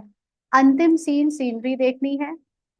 अब जैसे आपने अपने को अनुभव कर लिया उस सत्य में, तो अभी जो दुनिया में आग लगे चाहे जो हो, कुछ फर्क नहीं पड़ रहा, क्योंकि दिख रहा है कि ये सब कुछ टीवी के स्क्रीन पर हो रहा है, रियल नहीं है। मेरे माइंड ने इसको क्रिएट किया था, इतने सारे अमेरिका, यूके, दुबई और बैंकॉक और थाईलैंड, वही माइंड अब समेट रहा है वापस भारत, मतलब एक आत्मा में सूक्ष्म में लौट रहा है। तो सब खत्म हो जाएगा तो क्या है, मैं तो अपनी आत्मा में स्थित हूँ, मैं तो हूँ, है ना। तो हम सब हैं, हम अपने को सत्य में रहे तो हम हैं और कुछ नहीं है। तो या ज्ञान और योग में मस्त रहे, अंतिम सीनरी देखनी है। अपने व दूसरों के नाम रूप को भूल मैं आत्मा हूँ, इस स्मृति से देहभान को समाप्त करना है। वरदान है, स्नेह के बाढ़ द्वारा स्नेह में घायल करने वाले स्नेह और प्राप्ति संपन्न लवलीन आत्मा भव। स्नेह के बाढ़ द्वारा स्नेह में घायल करने वाले स्नेह और प्राप्ति संपन्न लवलीन आत्मा भव। जैसे लौकिक रीति से कोई किसी के स्नेह में लवलीन होता है, तो चेहरे से, नयनों से, वाणी से अनुभव होता है कि ये लवलीन है, आशिक है। ऐसे जब स्टेज पर जाते हो, तो जितना अपने अंदर बाप का स्नेह इमर्ज होगा, उतना ही स्नेह का बाढ़ औरों को भी स्नेह में घायल कर देगा। भाषण की लिंक सोचना, पॉइंट दोहराना, यह स्वरूप नहीं हो। स्नेह और प्राप्ति का संपन्न स्वरूप लवलीन स्वरूप हो। अथॉरिटी होकर बोलने से उसका प्रभाव पड़ता है। तो आप चाहे भाषण दो, चाहे आप किसी लौकिक में किसी लोगों से मिलो, आपके अंदर ऊपरी दिखावा ना हो स्नेह का कि मैं बहुत स्नेही हूँ क्योंकि मैं बीके हूँ। एक्चुअली आपके अंदर बाबा के प्यार में डूबे होने का स्नेह होना चाहिए। तो वो प्यार जो आपके द्वारा फिर दूसरों को मिलता है, वो आपके कैरेक्टर का नहीं होता, वो बाबा का, भगवान का प्यार उन्हें मिलता है। और जब उन्हें भगवान का प्यार मिलता है तो वो आपसे किसी भी तरह के कैरेक्टर वाले इन्फ्लुएंस में नहीं आते, बल्कि वो बाबा के स्नेह में जुड़ जाते हैं। इसलिए अगर स्नेह देना ही है दूसरों को, तो अपने कैरेक्टर का स्नेह नहीं दो कि क्योंकि मैं किसी की मदर हूँ या मैं किसी की डॉटर हूँ या मैं किसी की रिलेटिव हूँ तो मैं उनको अपना कैरेक्टर वाला स्नेह देने लगूं, चाची मामी काकी फूफी मौसी का। नहीं, मैं बाबा के प्यार में इस समय इतनी लव में लीन हूँ कि मेरे द्वारा जो भी स्नेह दूसरों को फ्लो हो रहा है वो बाबा का स्नेह है। तो उस स्नेह से जब हम सेवा करेंगे तो उसमें से दूसरी आत्माओं को ऑटोमेटिकली आपसे जो चाहिए वो मिल जाएगा, और उस समय आपके मुख से जो निकलेगा अथॉरिटी हो के स्वरूप में, उसका प्रभाव पड़ेगा। स्लोगन है, संपूर्णता द्वारा समाप्ति के समय को समीप लाओ। तो अब ये पुरुषार्थ नहीं करो कि मुझे संपूर्ण बनना है, बनना है, बनना है। No, now think that, not only think लेकिन believe it, that you are संपूर्ण, तुम हो ही कंप्लीट। आत्मा है ही एब्सोल्यूट, वंडरफुल, एकदम संपन्न, संपूर्ण, उसके अंदर सब कुछ है। सिर्फ कैरेक्टर में उसको देखने पे वो दिखता नहीं, इसलिए धोखा नहीं खाना है। कैरेक्टर अलग है, मैं आत्मा अलग हूँ। तो संपूर्णता को याद रखने से समाप्ति के समय को समीप लाओ।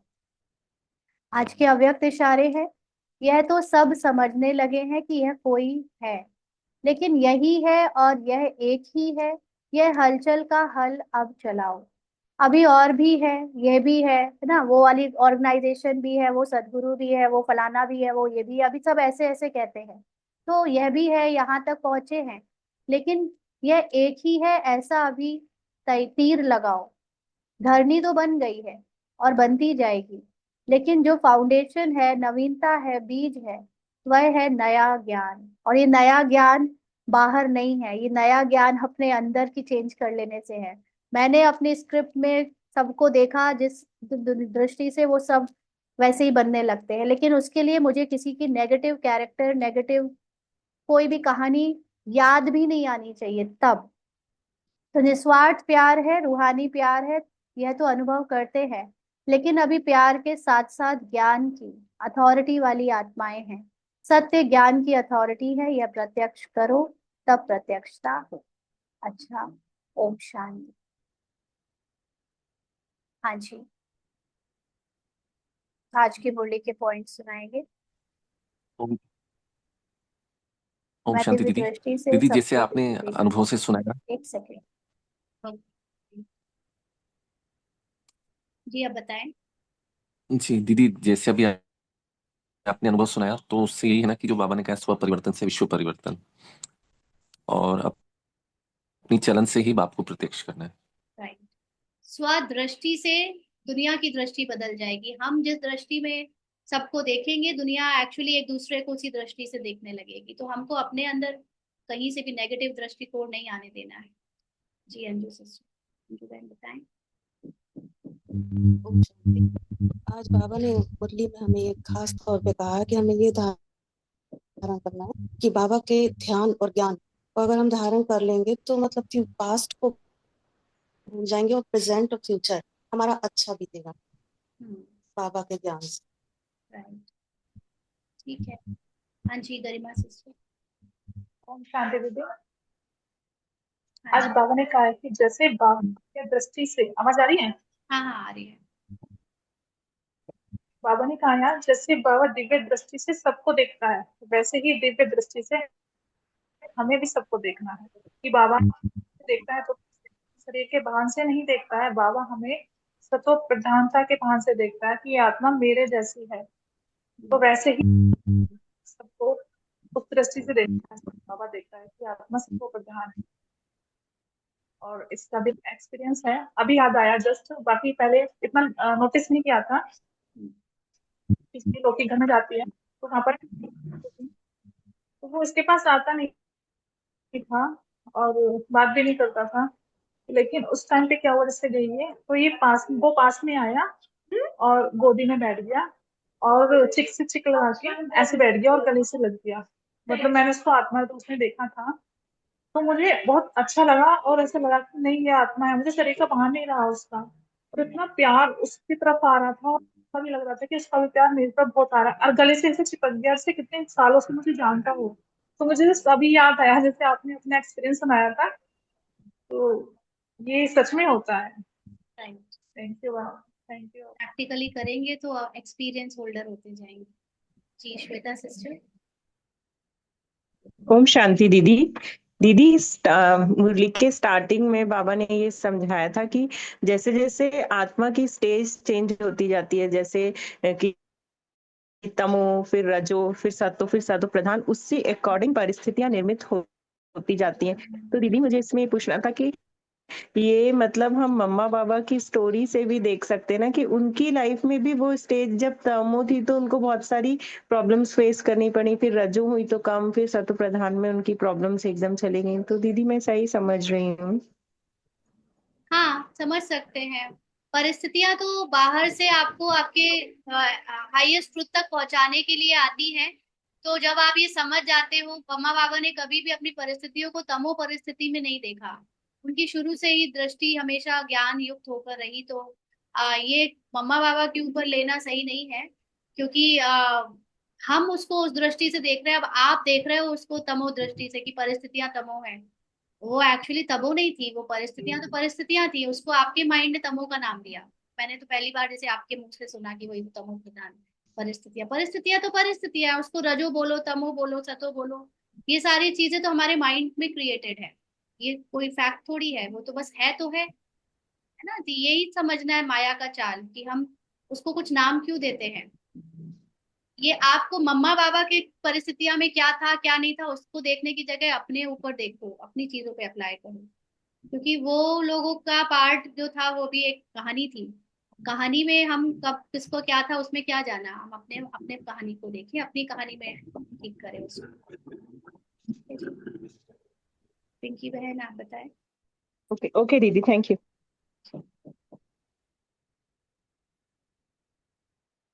ओम शांति दीदी।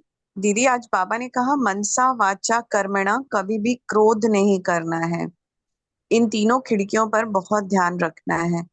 तो दीदी हमें जब भी कोई हम सबसे पहले तो हमें बार बार कर्म से जैसे ही अपना कर्म खत्म हो जाता है तो स्वयं को वापस से बाबा के साथ आत्मिक स्थिति में रखने की, जो मैं पर्सनली प्रैक्टिकली कर रही हूँ, कि मेरा जैसे ही कर्म समाप्त हो जाता है या मैं ट्रैवल कर रही होती हूँ या मैं कुछ ऐसा कर्म कर रही होती हूँ जिसे मुझे वाचा में नहीं आना है या कर्मणा में नहीं आना है, तो तब मैं अपने आप को बाबा के साथ अनुभव करने की कोशिश करते रहती हूँ।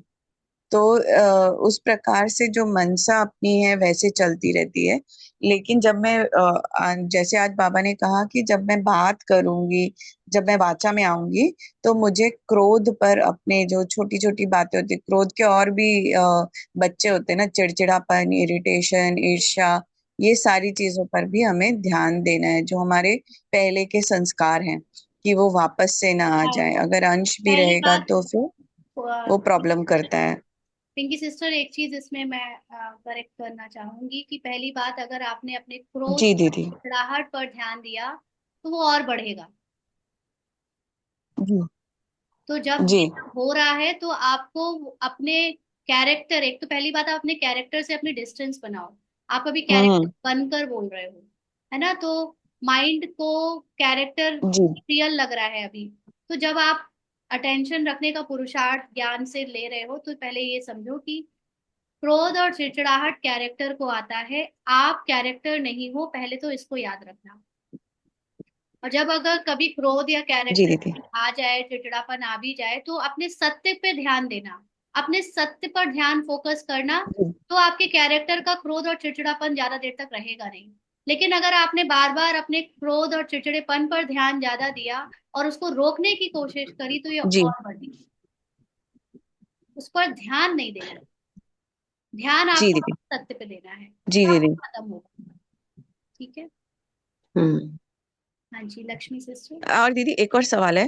अब जैसे दीदी एक छोटा सा है, अ, कि ना अगर शरीर का पेपर चल रहा है, कोई शरीर का पेपर चल रहा है, और अ, अ, साथ में अपने कैरेक्टर, रोल और सोल दोनों को अलग करके देखने की कोशिश कर रहे हैं, तो दीदी इसको उसमें भी अप्लाई कर सकते हैं ना, कि मैं तो ये हाँ शरीर जी। हूं ही नहीं, अब पहली मैं तो बात, इसको आत्मा अगर हूँ। हम ऐसे समझे कि शरीर को पेपर चल रहा है, चलो ठीक है, वो बाबा ने सिखाया है भाषा। लेकिन अगर हम इसको बोले कि शरीर में कुछ जी हुआ है तो वो जस्ट एक घटना है, हो रहा है शरीर में, उसको अब बीमारी समझना या उससे दुखी होना या उसको पेपर समझना भी क्यों समझना। वो बस शरीर में एक घटना है, घट रही है, मैं तो वो हुई नहीं, मुझे उससे अपने आप को अलग रखना है ना। उस ओके तरह से आप उसको लो दीदी। तो ओके और ओके आसानी दीदी। से थैंक यू। अटैच हो पाओगे। हाँ दीदी, क्योंकि मतलब अभी ऐसी एक स्टेज आई है कि जहाँ से प्रॉबेबली आप अंडरस्टैंड कर रहे होंगे कि जैसे प्री मेनोपॉज बोलते हैं, तो काफी सारे वो ये सब साथ में होने से, और हमारा भी ट्रांसफर हो रहा है, तो ये सारी चीजें एक साथ होने की वजह से ना दीदी बहुत वो हो गया तो था, तो बाबा ने इसीलिए आपसे इसमें, मिला दिया तो इसीलिए काफी ना कुछ। अभी जैसे मान लो आपके साथ जीवन कैरेक्टर के साथ तीन घटनाएं घट रही हैं अलग अलग, एक बॉडी लेवल पे, एक बाहर की परिस्थिति लेवल जी और एक मान लीजिए कोई रिलेशन के एक लेवल। अंदर। बट ये तो मात्र एक घटना है ना, घटना को जी घटने दो, आप घटना पे ध्यान हटाओ, वो अपने आप होता रहेगा, वो पहले से हाँ ठीक है। तो आपका ध्यान आपके सत्य को याद करने में होना चाहिए, ठीक है, वो अपने आप होता रहेगा है। जी दीदी। आप उस पर जी ध्यान नहीं दो कि थैंक यू। ये भी बवाल है, वो भी बवाल है, अरे बवाल बवाल छोड़ो, आप अपने सत्य पे टिको, ये सारे बवाल अब बाबा हैंडल कर। बाबा हैंडल कर देगा। जी दीदी, थैंक यू दीदी। जी। मधु सिस्टर। ओम शांति। यहाँ पे मतलब ये समझ, आज बाबा की बात मुरली से ये समझ में आया कि जितना हम अपने को घोटेंगे, मतलब जो भी सवाल आ रहा है पहले अपने अंदर जाएं, बाबा के साथ जोड़ करके, जोड़े ही रहें, और जब जोड़ करके बाबा के साथ अंदर जाएं तो जो भी सारे सवाल हैं वो सारे सवालों के जवाब हमको आपे ही मिल जाएंगे, हमको कहीं बाहर जाने की जरूरत ही नहीं पड़ेगी। तो जब ये चीजें आएंगी तो फिर मजा भी आने लगेगा और मैं समुद्र में तैरने लगूंगी। ओम शांति बाबा, शुक्रिया बाबा। जी श्रद्धा दीदी। ओम शांति।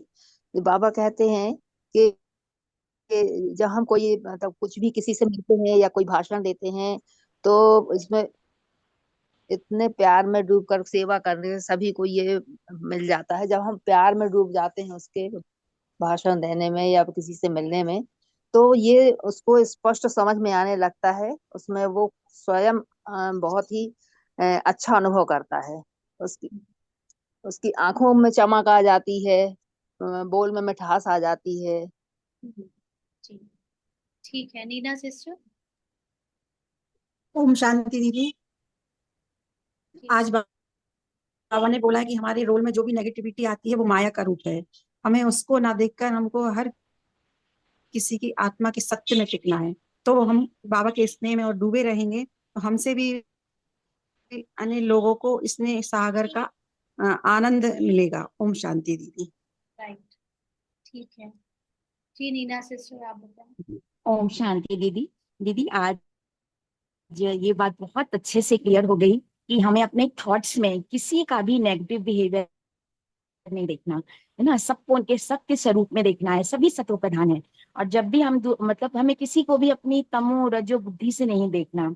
और दीदी ऐसे ना कई दिनों से ना एक दो कैरेक्टर ऐसे हैं घर में आसपास जिनके मतलब बिहेवियर ऐसा है, थॉट्स प्रोसेस ऐसा है, मतलब नेगेटिव इरिटेटिंग, कि वो बहुत मन को ना विचलित करता था। तो अब जैसे आपने भी इतना अच्छा एक्सपीरियंस जो सुनाया, इतना वंडरफुल, तो मैं भी पूरी कोशिश करूंगी कि उनको उनके सत्य स्वरूप में देखूं, उनकी नेगेटिविटी बिल्कुल मैं प्रभावित ना हूं उनकी करूंगी नहीं, नेगेटिविटी जी से नहीं, जो मैं अब तक हो रही थी। अभी भी करूंगी नहीं। अभी भी आपको ये बात बोलनी नहीं चाहिए थी कि वो ऐसा है, वो उसको आपके माइंड ने वैसे लिया था, कोई कुछ नहीं है, सब मेरे माइंड ने उनको उस तरह जी लिया। अभी की वो अभी पहले था, उनको है पॉजिटिव ना। मिल है ना। जी हाँ। और आने भी ना पाए, गलती से भी ना आने पाए कि वो आपने कभी उनका पुराना कुछ सोचा, पुराना कुछ था ही नहीं, मेरे माइंड का था सारा खेल, बाहर कोई है ही नहीं, है ना। तो इसलिए अगर आपने जी मैं पहले का बता रही हूँ और मैं पूरी कोशिश हाँ, करूंगी। ऊपर से नहीं समझना है सिर्फ इसको, एक्चुअली में कोई गलत था ही नहीं कभी, इसको मेरे माइंड ने आज तक ऐसे, जब तक अंडरस्टैंडिंग नहीं थी तो लगता था कि दूसरे लोग ऐसे जी हैं वैसे हैं, बट ये गेम तो माइंड खेल रहा है, माइंड तो मेरा है, जी तो सब कुछ मेरे बिल्कुल। अंदर है। हाँ, अब मैं बिल्कुल क्लियर अंडरस्टैंडिंग से देखूंगी उनको, इनको बिल्कुल उनकी प्योरिटी सच्चाई और को सफाई इसी देखूंगी, को उनके बाबा सत्य कहते हैं। स्वरूप को ही अब देखूंगी। हाँ जी ठीक है। ममता ममता सिस्टर। शुक्रिया दीदी। ओम शांति। ओम शांति दीदी। बाबा ने कहा है कि ज्ञान और योग में मस्त रहे, अंतिम सीनरी देखनी है, और अपने मतलब अपने व दूसरों के भी नाम रूप में नहीं फंसना है। तो मुझे आपका वो बताया हुआ बहुत बुद्धि में फिट हो गया है कि सर्कल के बीच में रहो और सारा सतयुग त्रेता द्वापर सब दिखता है हमको। तो फिर एकदम साक्षी हो जाते हैं हम लोग एकदम।